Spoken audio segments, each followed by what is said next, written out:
At kung hindi sasagutin ni Secretary Recto ang mga aligasyong ito, hinahamon ko si Yusek Claire Castro sa susunod niyang press briefing na sagutin kung tama ba na may ganitong aligasyon kay Executive Secretary Recto, bakit hindi pa sinasalang si Secretary Recto sa Commission on Appointments, at kung ayaw din ba nilang buksan ang mga detalye ng 2 kasong plunder ni E.S. Recto sa Ombudsman.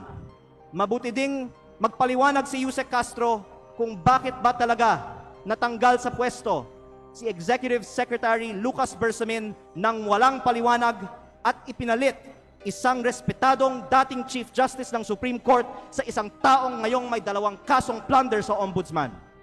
Panghuli, hindi lingid sa atin na binomba ang kotse ni dating Batangas Governor Armand Sanchez. Mapanganib ang politika sa Batangas kapag malaking tao ang inyong binabangga. Kaya kung ito man ang aking huling pagkakataon, nais kong dagdagan, hindi lang DPWH ang posibleng pagkukunan ng pondo ni Recto at Garjola.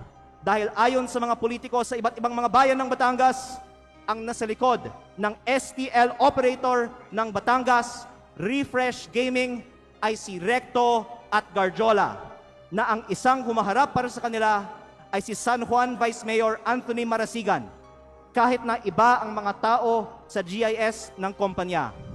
Habang nasa kabinete ng Republika ng Pilipinas si Secretary Recto, mayroon bookies o second table ang Refresh sa kanyang sariling lalawigan. Kaya nananawagan din ako sa Kongreso na imbestigahan ang operations ng Refresh Gaming Corporation sa Batangas.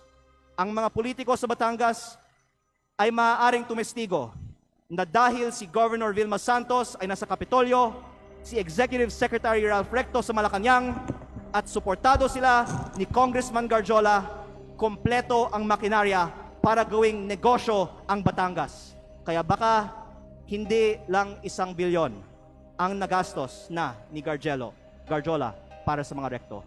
Maraming salamat po.